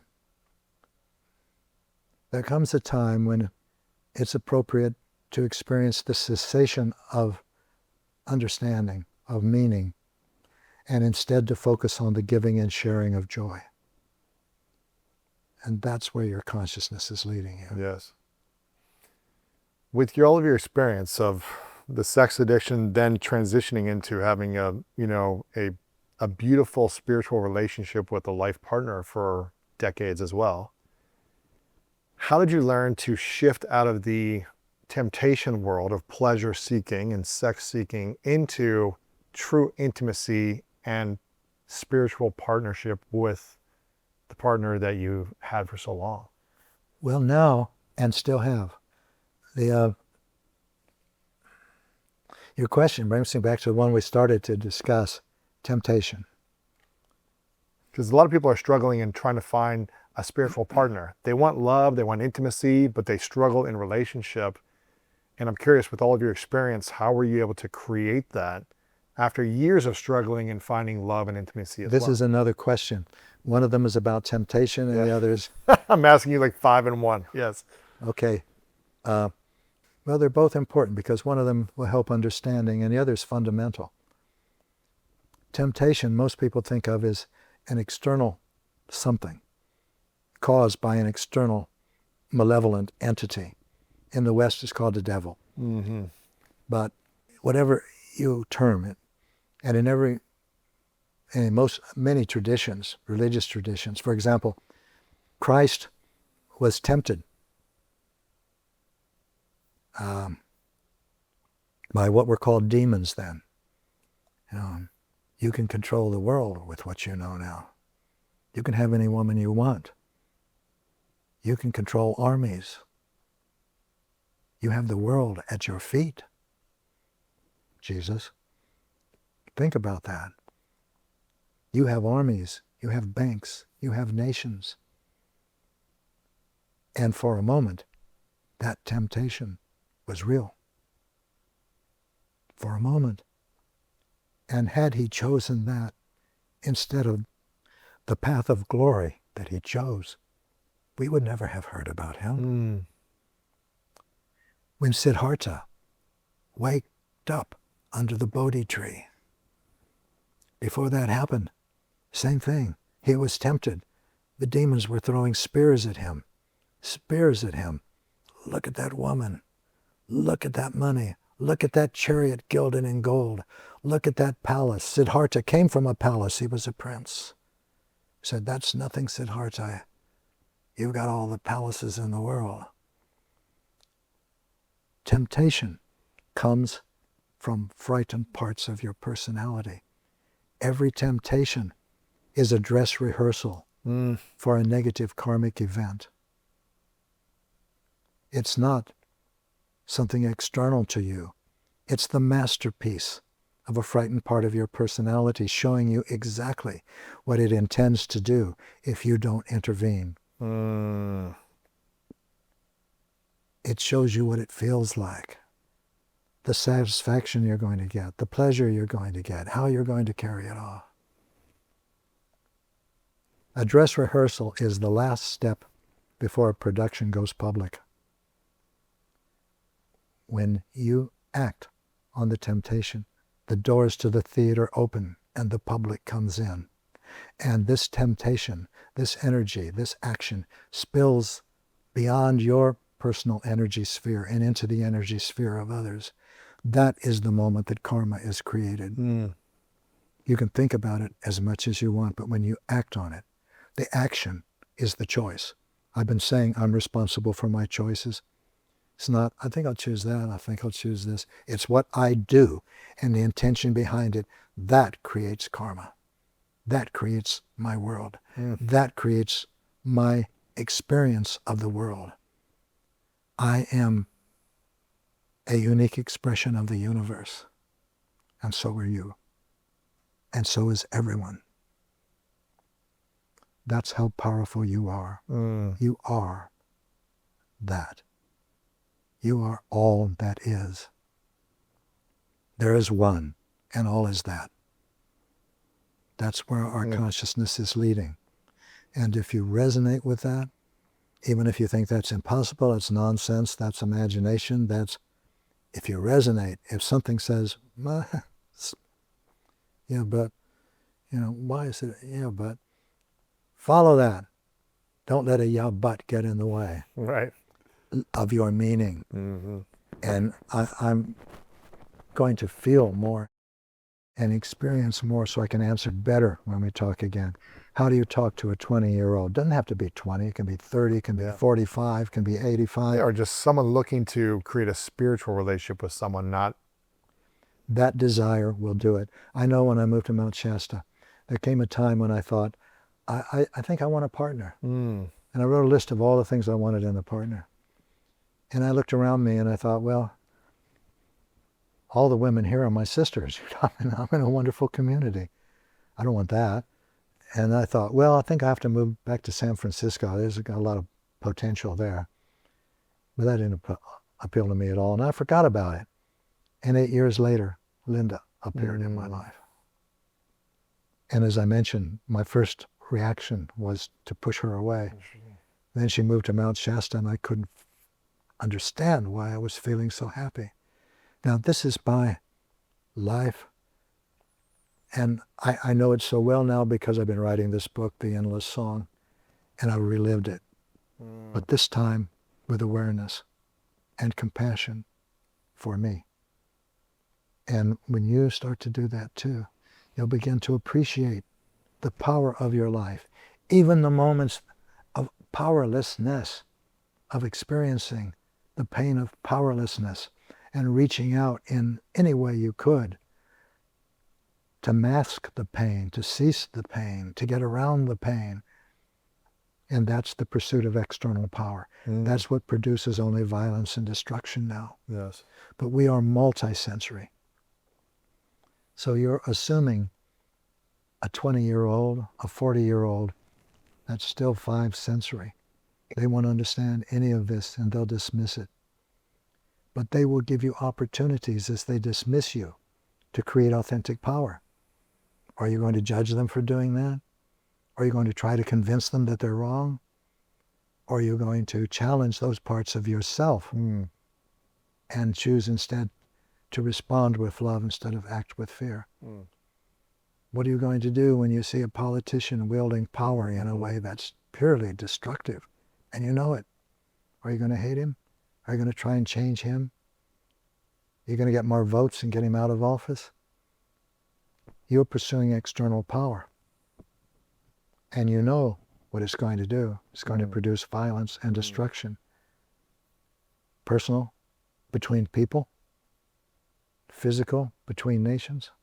Are you going to participate in that dynamic, or are you going to bring an entirely new dynamic into the world, not just into your personal reality? In the old consciousness, there is an uncrossable barrier between in here and out there. And from that perspective, it is ridiculous, ludicrous, to think that you can change the world by changing yourself.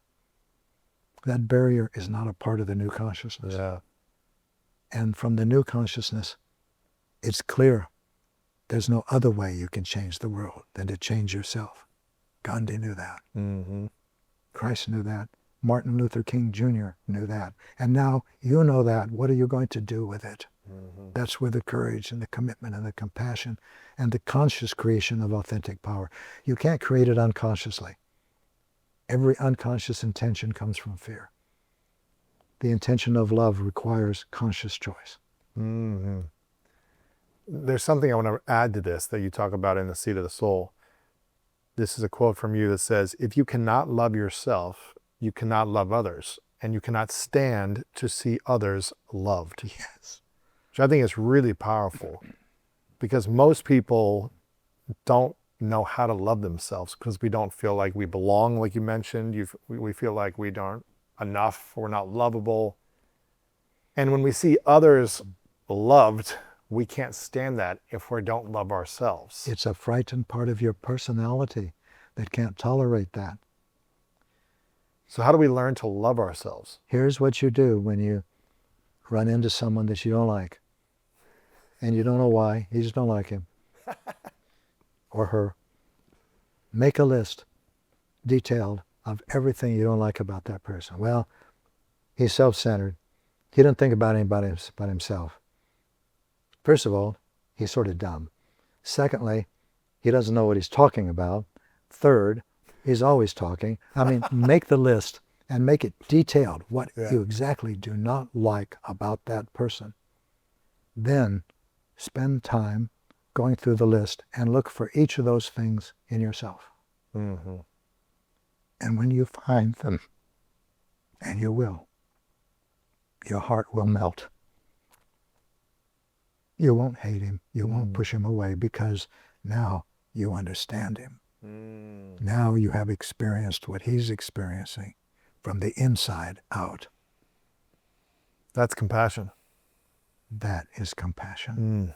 Especially when someone you really don't like, or who's really hurt you in the past, or done you wrong, or taken advantage of you. It's like learning how to have compassion, not meaning you have to be that person's best friend or even have them in your life, but how can you have compassion for someone you truly despise? That's another level of authentic now power. you're twisted, your part is twisted the words. It's only a frightened part of your personality that despises, that is repelled and attracted to. So it is valid to say, how do you love someone you hate?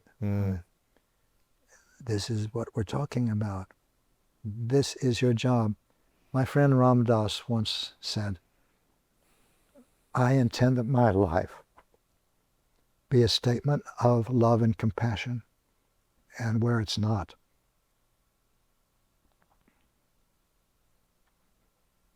there lies my work. Wow. Yeah, that's tough. It's beautiful. It's powerful. It's powerful. not tough. It is power. Powerful, but that's pure power. that it's powerful to live into that, but that's... You don't live into it, you choose it. Yeah. You choose it. You don't lean into it, live into it, stumble over it, find it, get rewarded to it. You choose it. We learn in this Earth School about love. Not love that we find, stumble over, get given. Love that we choose. Wow.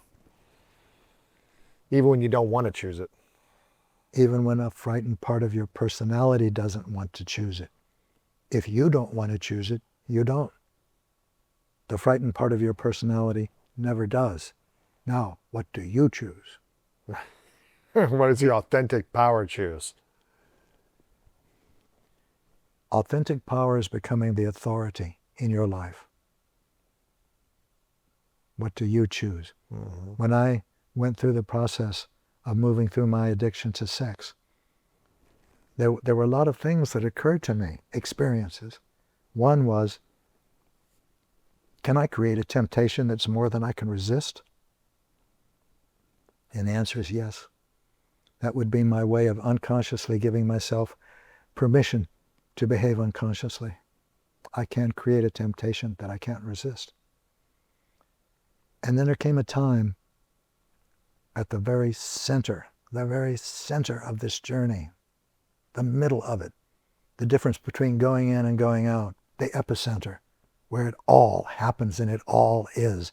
And I realized it's all up to me.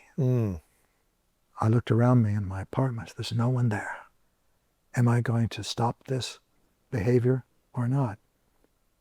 If I don't, there'll be more learning in it, in that path. And the universe will not judge me.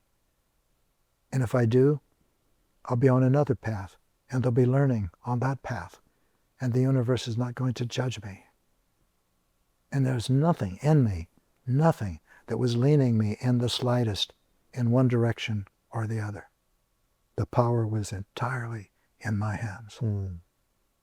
It was terrifying. That's the moment that returns. If you're aware again and again, the power is in your hands. Are you going to choose to react from a frightened part of your personality or respond from a loving part? No one can do it for you. No one wants to do it for you. And anyone who does is trying to manipulate you and control you. It's yours to choose. It's why you were born. And it's the ultimate courage to choose that. It's the new use of courage. Yes, I had courage. I always had courage. I could jump out of planes. I could parachute. I can go on a night equipment jump. That took courage, raw courage. But it was only courage to have people using it to have people admire me. Say, yeah, what a guy. This is the new use of courage. This is like your soul's courage. It's your courage.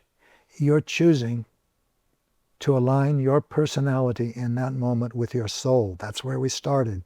This is authentic power, the alignment of your personality with your soul. Your soul intends harmony, cooperation, sharing, and reverence for life. Look at the people, the 5 sensory people who are creating a government now. Instead of harmony, they're choosing discord, competition, hoarding, exploitation. The contrast is graphic. The characteristics of an authentically powerful personality are humbleness, clarity, forgiveness, and love. Look at the person who is leading our country. You're only seeing the frightened parts of his personality. And they are vain, confused about the difference between what's good for it and what's good for others. Unforgiving and vengeful. That is not he. Those are frightened parts of his personality. Interesting. And when we see that, it's easy to love him. That's interesting. Gandhi saw that. He was taken from a British prison on instruction from London to the Viceroy's palace. The Viceroy said, "Bring me Gandhi." The Viceroy was the one who ordered the beatings, the exploitation, the driving into starvation, an entire population so that a few autocrats could go on tiger hunts and safaris in Africa and live in multiple estates. But Gandhi never confused his intention to challenge those policies with his relationship with people. When he arrived in the palace in these dirty prison clothes, the first thing he said was,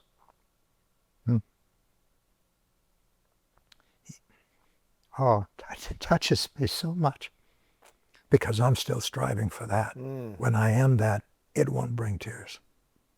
He said, "Your Excellency, I know I have done things that have been irritants to you, but I hope that will not stand between us as men. That's the way we can relate to everyone on the earth, in the earth school, including those who are still 5 sensory. Oh. Yeah, you talk about the 5 sensory in here as well in the Seat of the Soul. You have beautiful kind of diagram talking about this. I just saw it here a second ago. From 5 sensory human to multi-sensory human, from single object of detection to uses 5 senses and aware of non-physical reality, which is a lot of different detail in here on page 250 of Seat of the Soul that I want people to dive in more. If you're not understanding this fully, it'll give you more explanation. I've got a couple final questions for you, Gary. This has been really powerful, and we'll have to do another longer episode as well in the future. We're almost in 2 hours now. And again, we said before we could go for 3, 4, 5 hours because we're just getting started. But we could go for days because Lewis, your life is this. You're not inviting guests and sort of saying, well, what do you think? What do you think? Yeah, you are. I am beginning to appreciate the effort that goes into the School of Greatness. Thank you. It's not simply showing up twice a week to interview guests. I'm seeing in your interview with me what you do in between those times. You're reading what those guests are saying. And you're doing more than reading. You're really thinking about them and seeing how you can integrate them into a framework that you can present that will support. And in some cases, like mine, I think, you just let it be. So listen to this. And in other cases, you think you can perhaps be more supportive to your listeners. And I'm guessing, that you might. I don't know what you're going to do with our conversation, but I do know that I love you, and I know that I love the people who are listening to us. And that's my intention: is to share with love, to be with love, to speak with love, to sleep with love. And eventually, that's not an affirmation, to be love. And that's not an accomplishment. It's a realization of what I am and what you are. Yes. That's not the goal. You are already there. It's only your awareness that's expanding. As you become more loving, you don't add more love to the universe. That's meaningless. The universe is love. But you change your awareness. And as you do, you become more and more godlike, you might say. And then you become God. This is the new consciousness. And that's a step in the evolution that billions of souls are taking. But words simply don't travel, even up to this place. But I hope I picked some that have been helpful. Yeah, very helpful. And I want people to get, I've got a couple final questions for you, but I want people to get the book Universal Human, which is about creating authentic power and the new consciousness. But obviously start with the Seat of the Soul. If this is kind of your first time coming to the School of Greatness and you want to learn more about this stuff, get this book first, dive into it. You call her your beloved Linda. You were together, your spiritual partner, you were together for 27 years. You had a beautiful letter that you wrote about her when she, when her soul went home, soul returned to non-physical reality. Over the last couple of years ago. What is the greatest lesson she has taught you since her soul has returned home? Well, I've had 2 pivotal moments that changed me. One was Linda coming into my life when I had that feeling of happy. And a new experience in my life of loving Linda. I didn't know that could happen. I never loved anybody, but I love loving Linda. And this continued. And we had power struggles sometimes, but I don't think more than 5 or 6 in 27 years.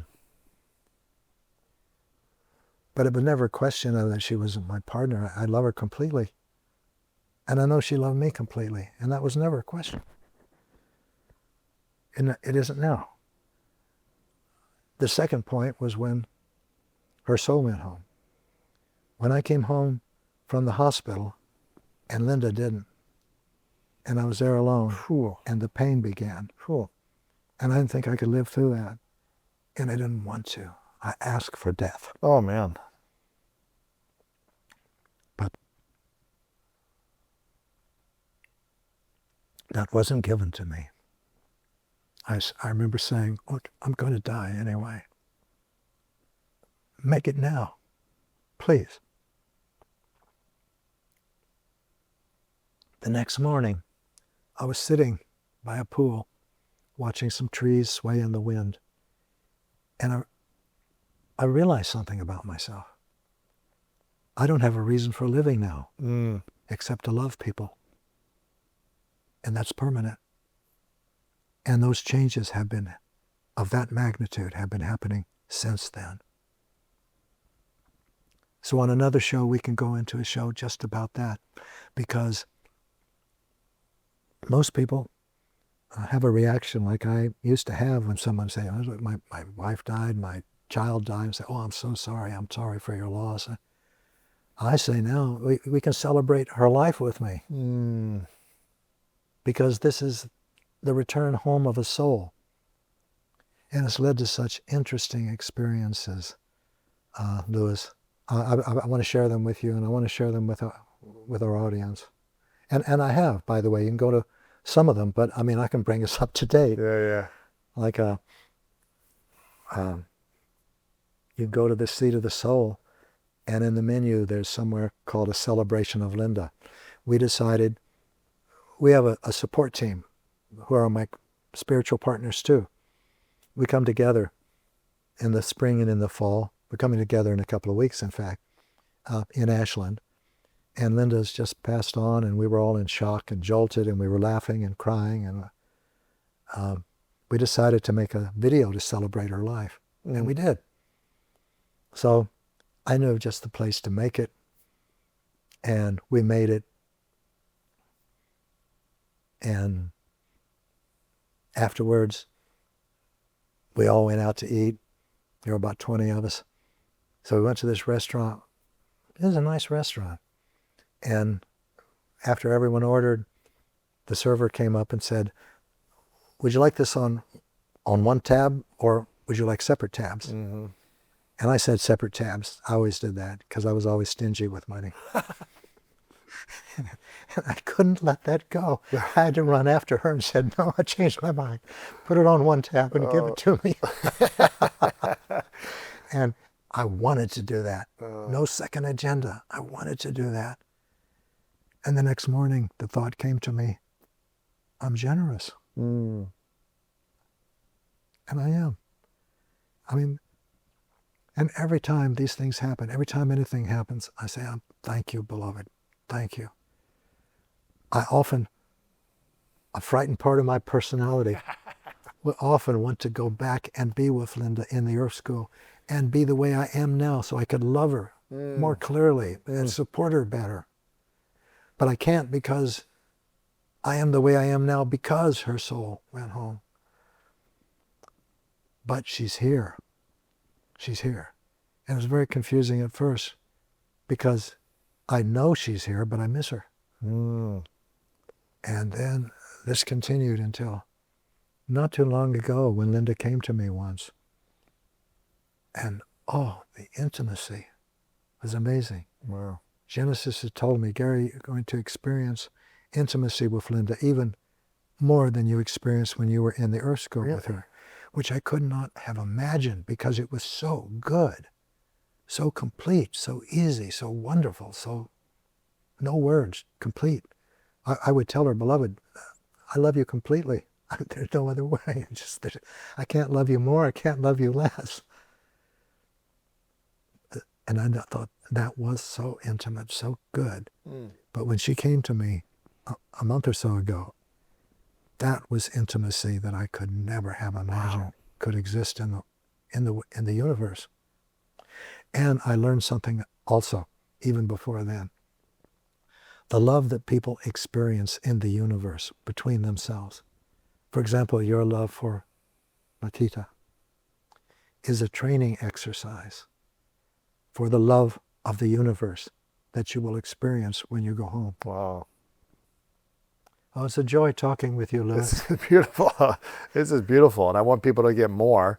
Again, start with the book, The Seed of the Soul, or you can start with your podcast, seedofthesoul.com/podcast, for these kind of 20-minute bite-sized soul snacks, I think you called them. Yeah, you can see it on YouTube and the website on video, and everywhere else on audio. You know, all those other places. Well, Gary, I want to acknowledge you for the human you are and the person you continue to choose to create to be, which is compassionate, loving, courageous, giving, present, connected, and a generous human being. And I'm just really grateful for your time, your energy, your presence, your wisdom, your lessons, your correcting of me when I forget to use the part of me that is frightened, saying, and I'm just so grateful for your time.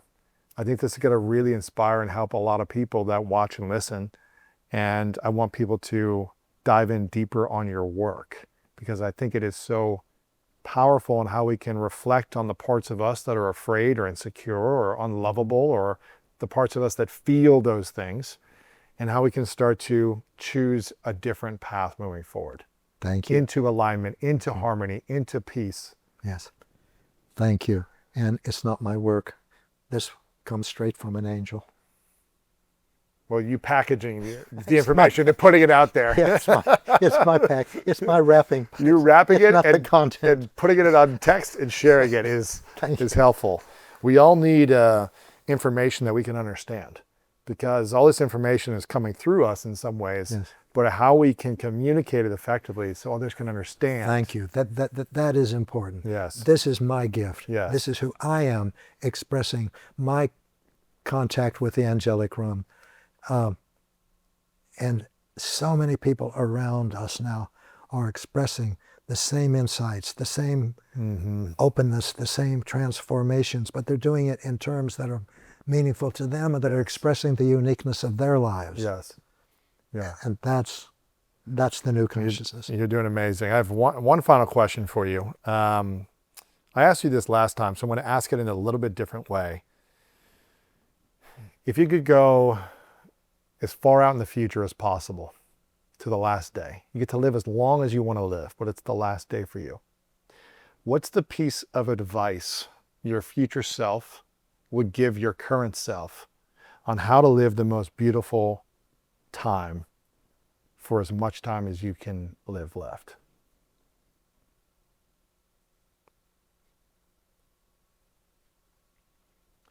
That question is framed in a way that doesn't touch it. And What do you think your wiser self? There isn't a wiser self of me in the future. There's now. This is it. You're talking to him. You're talking to this soul. And at the last moment, whatever that means, it's going to be now, and it will still be talking. And my experiences will still be who I am, and so will your experiences. Your perceptions will be who you are, and my perceptions will be who I am, and it's going to be now. I mean, the future does not exist. Now exists. Whatever could. That's a great answer. I'll take it. I'll take it. Gary, thank you so much for being here. I appreciate you. This is beautiful and powerful, and I'm inspired by everything you shared. Thank you very much. Thank you so much for watching this video. I hope you enjoyed it, and let me know in the comments below your biggest takeaway. If you haven't subscribed to this channel, make sure to click the subscribe button right now, like this video. And also, if you're looking to create more financial freedom and live an abundant life, then make sure to get the new book, Make Money Easy, right now. The link is below. Go right to Amazon, get your copy, and I can't wait to see you in the next interview. We talk about getting to a higher vibration. It's not just metaphysical words. It's a real scientific thing, a real state of being in this reality, in your real body. It's not just some woo-woo stuff. It's real. So would that state be joy, love, excitement, passion, adventure, curiosity? Would that be more of the higher frequency state?